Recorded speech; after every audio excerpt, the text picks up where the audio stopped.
আমাৰ সচেতন ভূমিকা গ্ৰহণ কৰিব। অসমৰ ধৰ্ম আৰু সাংস্কৃতিক জগতলৈ মহাপুৰুষ শ্ৰীমন্ত শংকৰদেৱে কলাত্মক প্ৰতিভাৰে আগবঢ়োৱা এক নান্দনিক অৱদান হ'ল ভাওনা। এই ভাওনা হ'ল মূলত ধৰ্মৰ জয় অধৰ্মৰ পৰাজয়। নীতি শিক্ষা সমৃদ্ধ এক আধ্যাত্মিক অনুষ্ঠান। গুৰুজনাই কৃষ্টি সংস্কৃতিৰে উচ্চাংগ কৰা তথা মাধ্যম হিচাপে ভাওনাক প্ৰতিষ্ঠা কৰি অসমীয়া জাতিক বিশ্বৰ বুকুত এক বিশিষ্ট মান প্ৰদান কৰি গৈছে।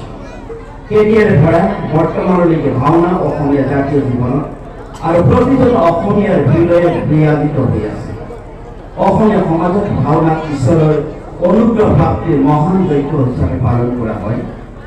সেই মহানুভৱ এনে ভাবি মহান সেৱাৰ অংশ হিচাপে ভাগৱতৰ কাহিনীৰ আৰম্ভত মৎস্য অৱতাৰ চাৰি দেৱ উদ্ধাৰ নাট ভাগি পৰিৱেশন কৰিবলৈ সুবিধা দিয়াৰ বাবে আমি এই চেগতে আপোনালোকক কৃতজ্ঞতা জনাইছোঁ।